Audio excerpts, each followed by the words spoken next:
Failure is the stepping stone to success. One such company, SpiceJet, could have become a living example of this saying.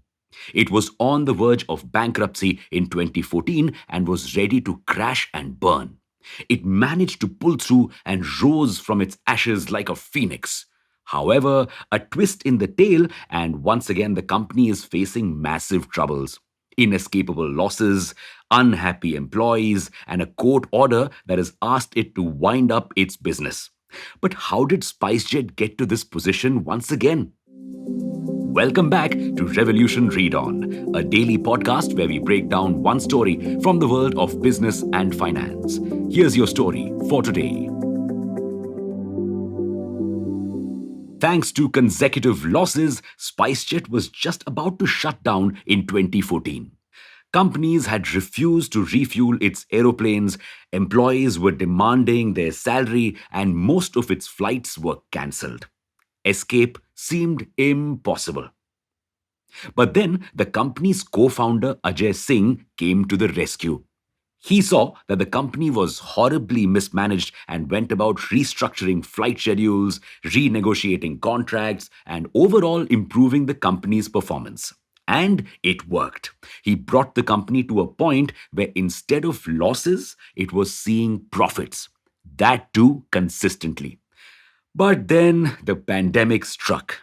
Travel was banned and flights were grounded. SpiceJet posted a massive loss of 593.4 crore rupees in Q2 2020. But the company managed to beat these odds as well. It managed to cut down costs by almost 60% in just one quarter by reducing employee salaries and renegotiating lease agreements. Despite cutting corners, the company's liabilities still exceeded its assets by 5,185.84 crore rupees, and by March 2021, it only had cash worth 35.94 crore rupees. Now, you must be thinking, what's new about this scenario?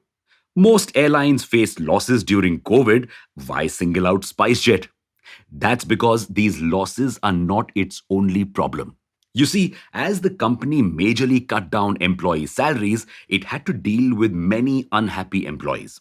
Some employees even held strikes last November to demand that their salaries be increased to pre pandemic levels. But the airline refused.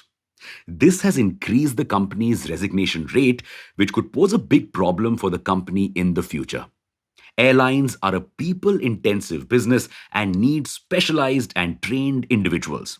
If pilots or the flight crew decided to come together and leave the company at once, it will once again have to stop flights, something which the company cannot afford. Plus, the company's market share has also dropped from 16.2% in June 2020 to 9.1% in June 2021. But the company's bad luck spree doesn't end here. Its biggest challenge right now is the Madras court order, which has called on the company to wind up its business. Why though? Because the company has not paid dues worth 180 crore rupees to Switzerland based firm SR Technics for repairing and maintaining its aircraft for 10 years now. The Swiss company has now handed over the headache of collecting payments to Credit Suisse AG, which filed the lawsuit against SpiceJet. But why didn't SpiceJet pay the company? Well, the airline initially was broke and couldn't afford to pay, and after that, it discovered that SR Technics didn't have the appropriate licenses to perform the job it was claiming to do. So it thought it could get away without paying the company. But the Madras High Court thought differently. It claimed that Credit Suisse deserved the payment and SpiceJet should be dismantled to clear off its dues. So, SpiceJet has taken the matter to the Supreme Court, which also agrees that Credit Suisse should get its dues. SpiceJet now has around 2 weeks to come up with an appropriate settlement amount, or the court will approve its winding up and its assets will be sold to pay Credit Suisse. Will SpiceJet be able to escape this fate? And even if it does, will it be able to run successfully? Well, Singh has yet another master plan to save the company. You see, during COVID, when passenger flights were shuttered, SpiceJet focused on its cargo business. It now has the biggest cargo fleet in India, which earned a revenue of 1,117 crore rupees in 2020 alone, up 518% from the previous year.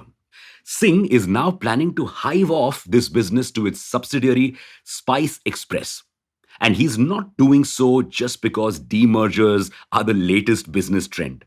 For the transfer of the cargo business, Spice Express will issue shares worth 2,555.77 crore rupees to SpiceJet. This will solve the company's cash flow issues and could also help pay off Credit Suisse. How? Once Spice Express is free of SpiceJet's negative baggage, it will be able to borrow money easily at low interest rates as the cargo and logistics business is less risky. If this aspect of the business grows and expands further, SpiceJet, who will be a significant shareholder in Spice Express, will also reap the gains. Not just that, Boeing is also set to make payments to SpiceJet as compensation. Huh? You see, from 2019 onwards, several airlines had to ground their Boeing MAX 737 flights because of defects that had caused a major accident. This was a major expense for airlines, and Boeing is now compensating them for this. Boeing is expected to give around 200 million US dollars to SpiceJet as settlement.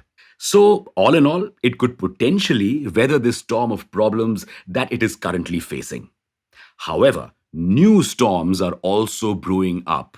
Many foreign investors, including BlackRock, which is the world's largest asset management company, have flagged irregularities in SpiceJet's financial statements. They are not happy with how the company is being run. Also, with Air India now in the hands of the Tata Group, it faces even tougher competition in the market. What do you think the future holds for SpiceJet? Thanks for listening in to this episode of Revolution Read On. We'll be back tomorrow.